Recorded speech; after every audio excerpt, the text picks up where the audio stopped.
Hey everyone, welcome back to the Z channel. This is part 2 of the Doorman Bouncer series. And so as I was talking about dealing with unruly people, you've asked them to leave. They're at the point where they're ready to fight you and they're refusing to leave. They're waiting for a refund or whatever the case is.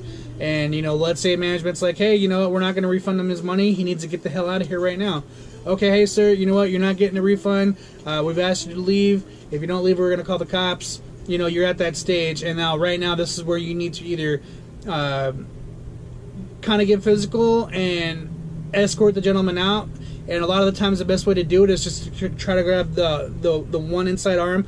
I like going from the left side approach, and the reason is because a lot of times you can always guarantee they're going to swing with that right. Now, a lot of people will be like, well, why would you go on the left side with a right-handed puncher? Well, for me, and this isn't everyone, so this works for me, but the reason why I would go on the left side versus the right side, so they can't swing with their left, is because I can almost guarantee if they swing with their right, I've already got them wrapped up, okay? So as soon as they were going to try to swing at me from the right side coming in, I would literally just wrap up underneath the back of their left arm and put them in a chicken wing with my hand on top of the back of their shoulder with their arm stretching right through here, and have them like this, and then catch their arm and then grab them that way, okay? And then I would just lean them down and I would walk them out the rest of the way, okay? So that for me is what works. You can do it on the right side as well and catch them, hook them up, grab them, pull them over, and rock them down like that, okay? Either way you want to do it is fine. I prefer the left side because it kind of gives that person the opportunity to calm themselves down. I don't know what it is about going from the left side, but if you're this is a psychological deal, okay? If you're right-handed and someone incapacitates your right hand, automatically you start to feel this like helpless feeling, and your fight or flight mode kind of goes in with people that aren't trained properly, okay? So if you're not trained in how to turn your fight or flight mode off, which I've done videos about this before, if someone incapacitates your strong side, your go-to, self-defense side, automatically you're going to be combative. You're going to feel like you don't have an edge, and you're going to feel trapped, and then automatically that caged animal syndrome, fight or flight syndrome, pops in you, and then you're going to want to go. Okay, and it's not that you can't control them from the right side and block their left easier, but it's more of at this point, it's psychological, okay? Because they're already being kicked out, they're already mad, and now you're kind of manhandling them in a way by putting your hands on them, by grabbing them right there and on the shoulder, and making it seem like they're going to be, they're being escorted out, but you're not being violent or physical or even over domineering, okay? But if you go on the side that is normally their strong dominant side, they're going to feel trapped, they're going to feel weakened, they're going to feel that fight or flight syndrome kick in, and you're probably going to get a fight that way, okay? So it's more of a psychological deal that I've learned. Maybe it works different for you. Do what you want, obviously, if it works for you, but psychologically, people feel less threatened when you dominate their least dominant side versus their most dominant side, if that makes any kind of sense, okay? That's about the best way that I can break that down. So anyway, like, if you have to escort them out, do it that way. And like as soon as they come in to punch, you know what I mean, like it really is an easy block, okay? I mean, as soon as they come in, their left arm is going to be kind of like trapped in between your body and everything else, okay, because you got them right here.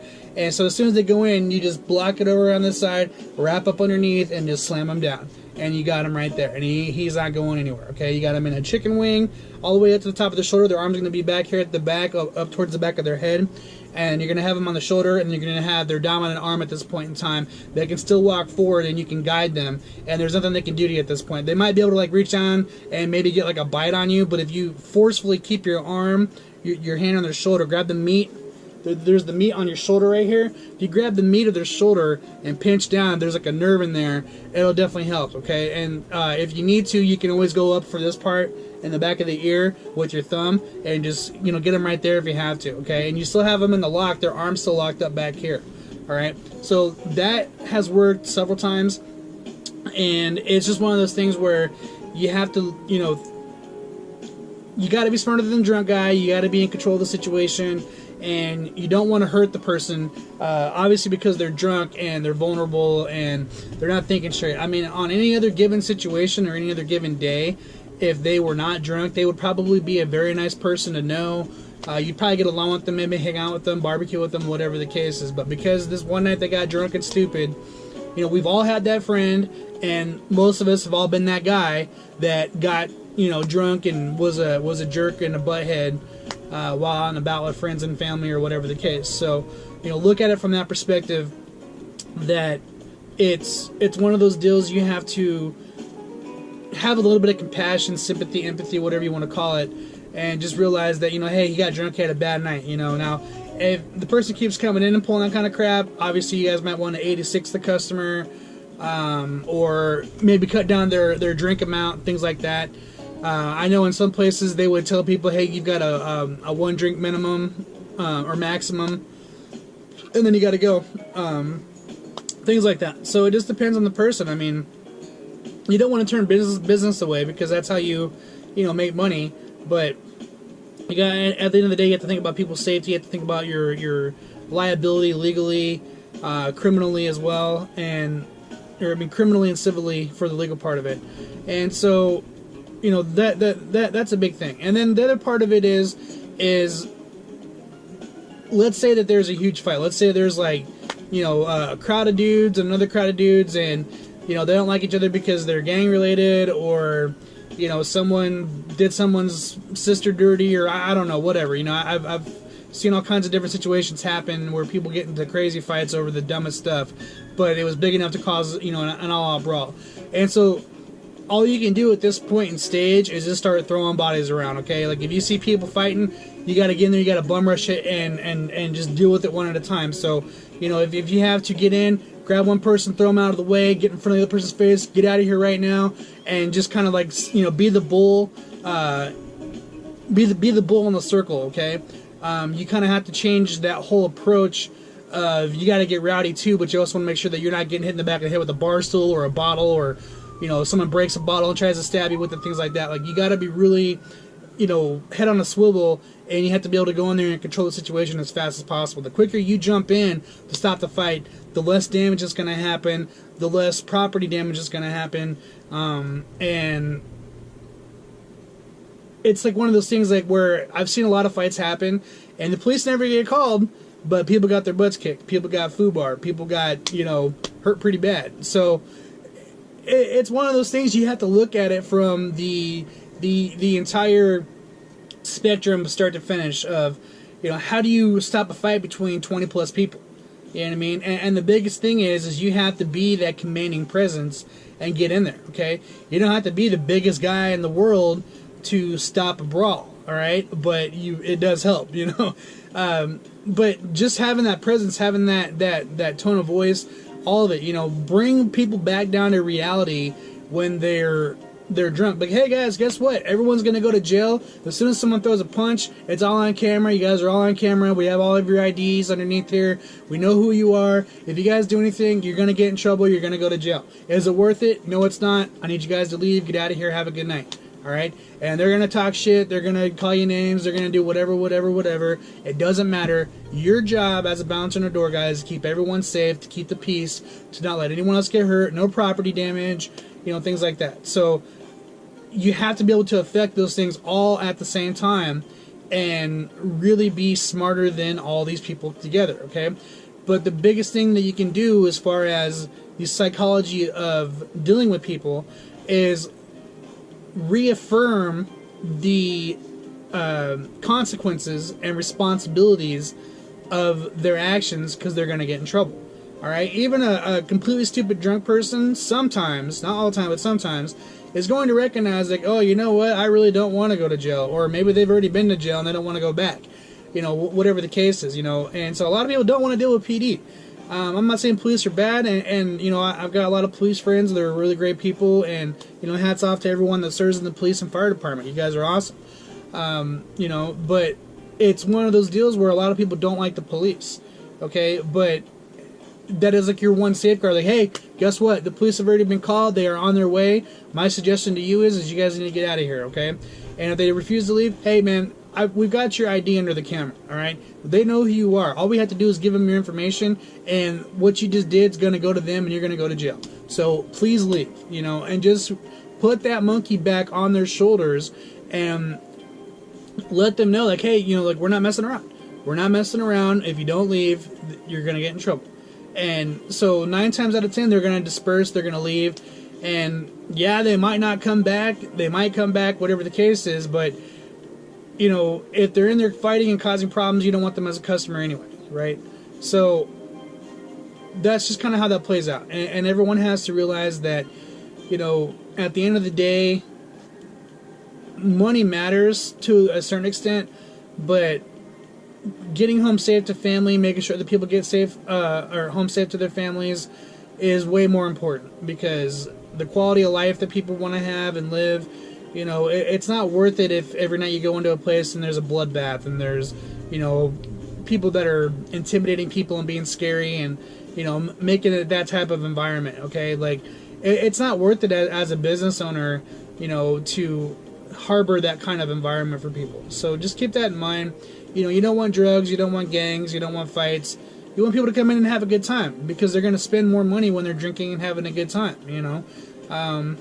That's just the whole part about it. And so, you know, for us door guys and bouncers and people that have been in the industry for a long time, we all understand, you know, dealing with drunk people is not the easiest thing in the world, but once you get it down, you know, you can be really effective, and you can, you know, have some really easy, smooth nights, you know. I mean, I've dealt with Saturday nights by myself before, and it's crazy, but, you know, I got through it, and all of it was because I was smarter than the people that I was dealing with.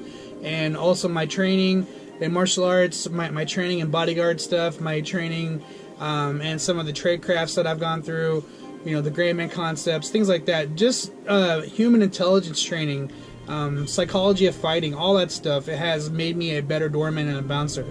Do you necessarily need all that stuff to be a bouncer and a door guy? No. But I've seen a lot of bouncers come and go, and a lot of bouncers get their heads kicked in because they weren't smarter than the drunk people. So, you know, or they weren't trained properly in martial arts on how to defend themselves. And, I mean, you know, folks, I've been shot at. I've had guns, knives, broken bottles, bar stools, clubs, you know, multiple attackers, the whole nine. And it's one of those deals, like, once you are trained in the type of stuff that I'm trained in, you're not afraid of anything, okay? Like, your fight or flight is turned off. Your situational awareness and your alertness is always on a steady drip of adrenaline. You have to keep a steady drip of adrenaline going the whole time you're on duty, whether you're, you know, being a bouncer, a door guy, in security, a bodyguard, whatever the case is. You keep that drip of adrenaline going, so whenever you need to switch it on, you're already switched on. Like you don't have to switch it on. It's just, all you're doing is just increasing the volume of adrenaline that's already going. Okay, so just keep that in mind. You know, you can't go into these things lackadaisical and think, oh yeah, it's just going to be an easy night, because every night, same thing with police, no traffic stop is routine. You know, no night at the door is going to be routine. There's always going to be that one joker, that one crazy lady, you know, those one group of guys, whatever, you know. And then I think the other biggest thing to touch on, fake IDs and people underage. Obviously, you're liable for that, and I've caught tons of people trying to come in. You know, I remember one of my favorite ones, this girl had her sister's ID, and she looked kind of like her, but I was like, hey, what's your date of birth? And she was way off. Like, she had no idea what her sister's own birthday was. And I'm like, this isn't your ID. She's like, yeah, it is. That's me right there. And I'm like, what's your date of birth again? And so she says the date of birth, and I'm like, okay, how tall are you? What's your eye color, etc. And she got everything wrong. And so I showed her the ID. I was like, I'm going to keep this, and I'm going to give it to the police department, or you can call your sister and have her come get your ID, or come get her ID, or whoever this is that you stole. And her and her whole group of friends just turned around and ran out, and we kept the ID and, you know, gave it to management. And then, like, there's a lot of your people that have, you know, your IDs from Mexico, and a lot of them, I mean, they're fake. I mean, a lot of them are just completely fake, and so you have to be really careful with that kind of stuff. I mean, obviously go by the look of their face. I mean, if they look like they're 35 or under, you should be carding anyway.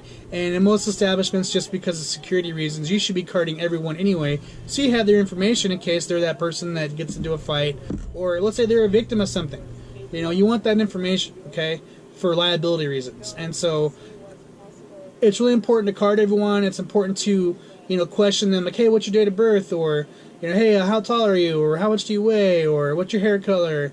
You know, things like that. And a lot of times people are not ready for those kind of questions. If they're going to be lying, it's not going to match up to what the ID says. A lot of people aren't smart enough to be like, oh yeah, and the next thing you know, it's like, yeah, you're stupid. This isn't your ID, or this is a fake ID, and now you're gonna be in trouble. So you can either leave or you can deal with the police.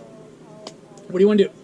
So take it for what it's worth on this 2-part series for the Doorman and the Bouncer.